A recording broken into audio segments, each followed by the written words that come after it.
Hello and welcome to the Superhero Hub, and today we are opening up. The superhero files. Yeah, I had to wave sheets because I've lost my notepad. Do we introduce ourselves? I'm Matt. He's Sam. There you go. Job done. Yeah, and today we're opening up to what page?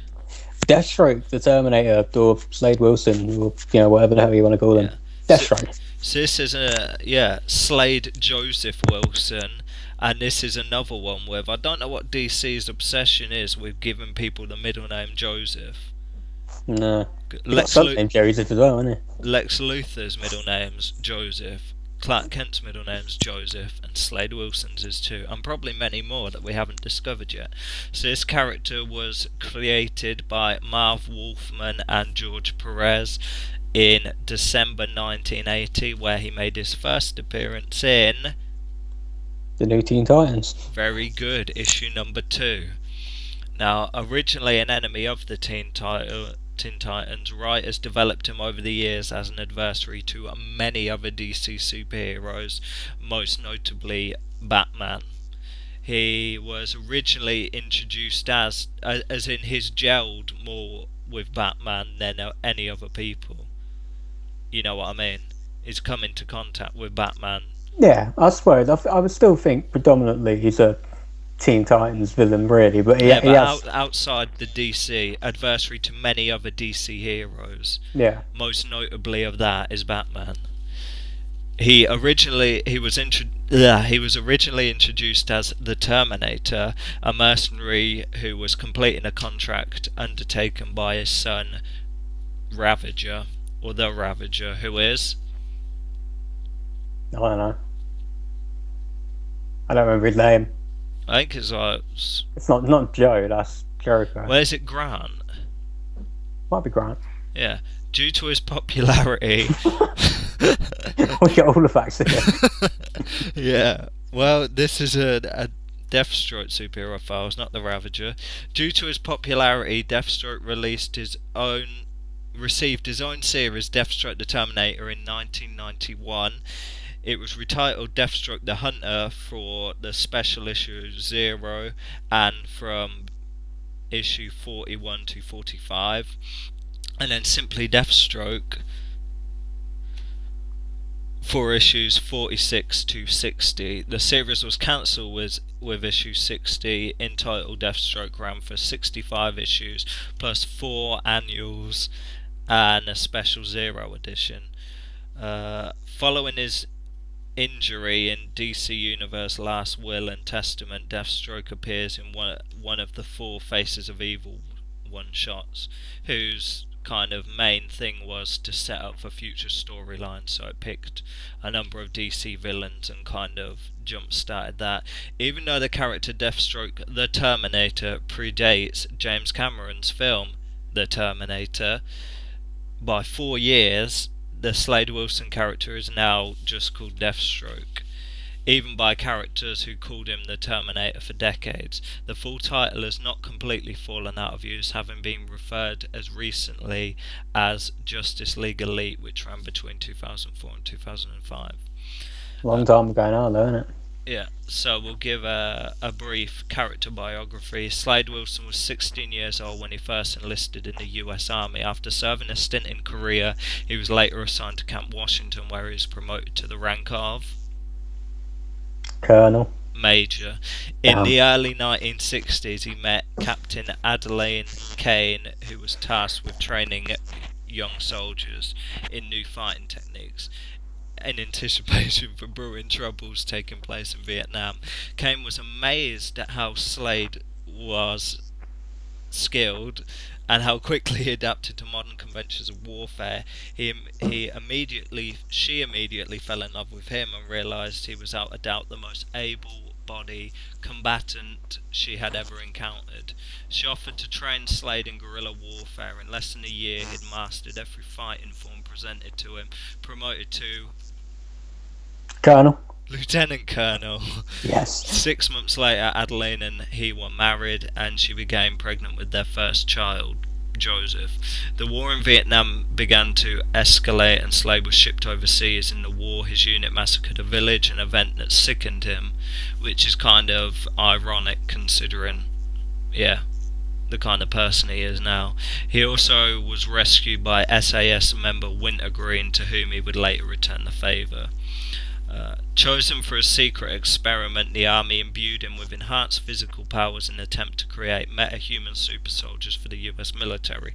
Deathstroke became a mercenary soon after the experiment when he defied orders and rescued his friend Wintergreen, who was sent on a suicide mission, so he effectively returned the favour. Yeah, so he's basically like evil Cap. Yeah, however, Slade kept his career a secret from his family, obviously being a mercenary. A criminal named the Jackal took his younger son Joe hostage to force Slade to divulge the name of a client who had hired him as an assassin. Slade refused and attacked and killed the kidnappers, but Joseph's throat was slashed by one of the criminals, destroying his vocal cords and rendering him mute. At the hospital, his wife was so enraged with his deception she tried to kill him.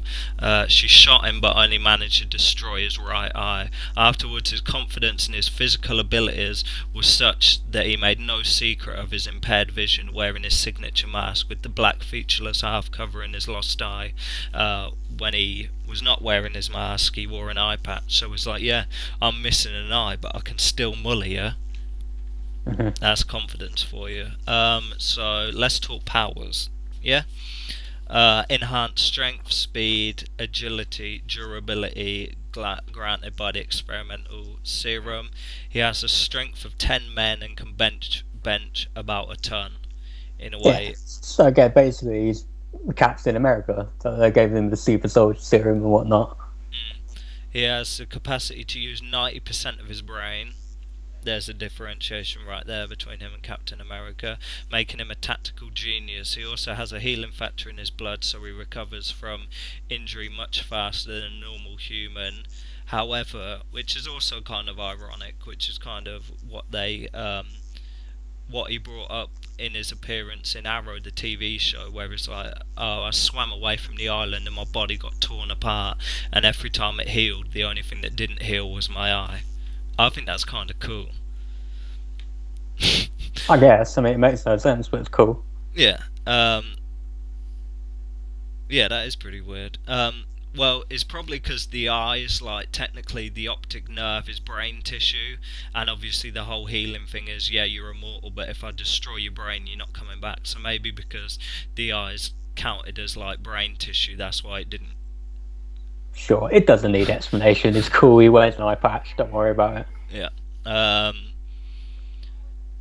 However, he can't heal his eye or regenerate missing limbs. Which I should have mentioned before I just got into that. He's one of the best fighters in the US Army and has mastered boxing, karate, bojutsu, jojutsu, jiu-jitsu, and ninjutsu. He is also multilingual, including being able to speak Russian, Japanese, and Korean.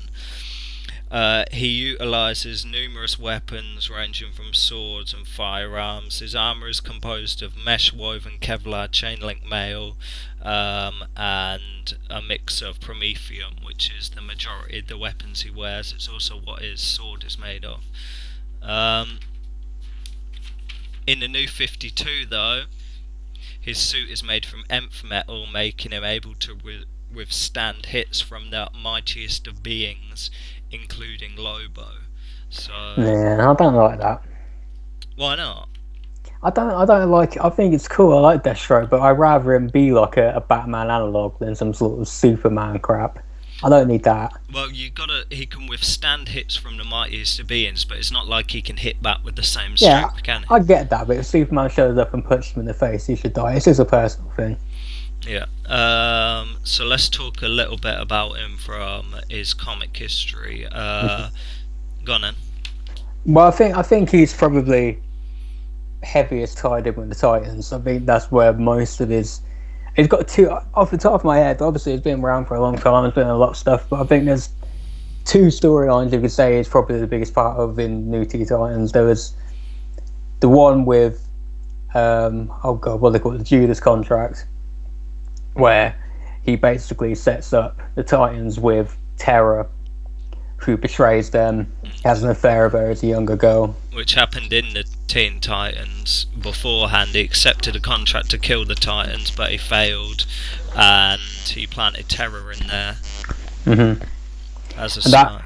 That's probably the most famous Titan storyline as well. I think they just made an animated movie of it. I haven't seen it, but there's that, and then the other one was Jericho.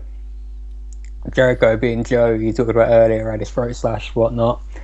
Eventually joins the Titans, and then starts speaking his power. I forget exactly even how to describe his power. It's weird.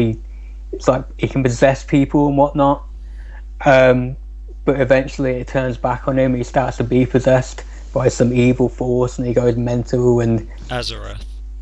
Right, and in the end, Slade has to kill him, and it's quite a big emotional thing, especially for a dude that's been so evil throughout it. Until then, it's finally a moment where Slade's a villain, but you can function as a bit of an anti-hero as well. They do play it up, with him being a mercenary, they do play it up with him having some sort of code of honor or some crap. So that was a big moment for him. And he has a daughter as well who becomes Ravager Rose. They teased they were going to redo the terror thing, but nothing came of that. But that's probably his biggest moments in the comics. Yeah, that was in the Titans hunt, where he's hired by the Doom Patrol to find the missing Titans, which is a work of the Wildebeest Society led by Jericho, Deathstroke's son, and he ends up killing him as a mercy.